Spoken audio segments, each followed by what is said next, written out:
Okay mga kadizar, naalala niyo po bang itong vlogger na bayarang vlogger na ito? Ito nga nagpakalat ng fake news at sinisiraan yung ating Vice President. Nahuli na po ngayon mga kadizar, ha-update po tayo. Nahuli na siya at baka ipapakulong na to. Okay, panoorin niyo po sa ating full video ha, sa ating vlog, no? Okay, ito mismo, itong vlogger na to, yung bayaran na vlogger, no? Yung nagpakalat ng fake news laban kay Inday BP Sara at siniraan niya pa, no? Panoorin niyo po para malaman ninyo ang katotohanan. Isang mapayapang araw sa malayang bayang minamahal kong Pilipinas. Ako si Super DM, ang inyong makata ng bayan o pambansang makabayan. Mga minamahal kong kababayan, matapos magtrending ang makata ko tungkol kay Epipanyo Labrador na kung saan ay pinapakalat niya na ang ating mahal na Vice Presidente na si Inday Sara ay mayroong kabit, naghahanap ng mas malaki at mas masarap. Maraming nagagalit sa kanya. Ngayon, may bagong video na inilabas si Epipanyo Labrador. Ang sabi niya hindi daw siya nabayaran at inamin niya na napag-utusan lang daw siya. At ang masakit pa nito mga kababayan, kasi nung panahon na inilabas niya ang video, maraming nagbabanta sa kanya. At nung marami na ang nagbanta sa kanya, sila ay umalis para sa kanilang kaligtasan. Kaya siguro umalis ito si Epipanyo kasi gusto niya ng magbagong buhay. Pero ang masakit mga minamahal kong kababayan, nung humingi siya ng tulong sa taong nag-utos sa kanya, hindi man lang siya tinulungan.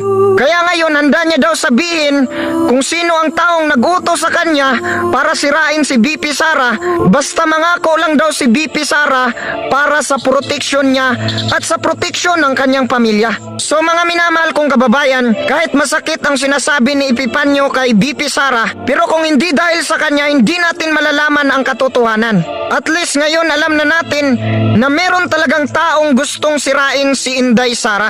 So ang may papayo ko lang sa iyo, Sarge, hindi mo dapat sinusunod ang utos kapag walang ebidensya, lalo na at critical ang subject mo. Ito ay personal na atake. Buti sana kung tungkol lang ito sa trabaho ng politika.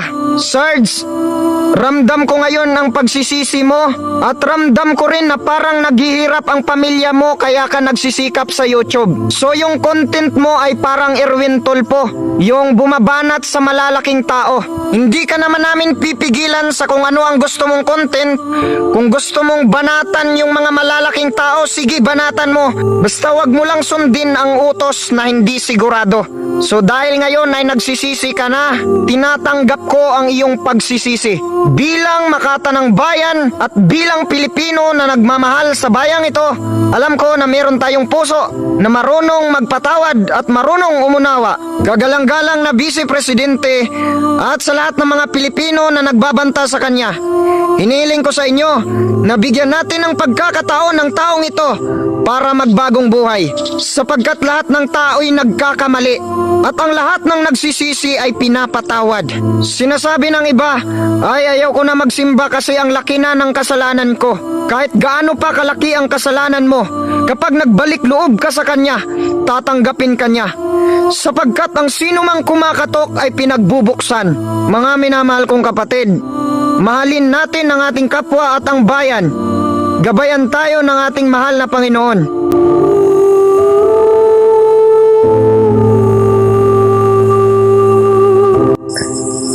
Kung pira lang ang habol ko, dapat ay inaaraw-araw ko na siyang banatan kasi trending siya.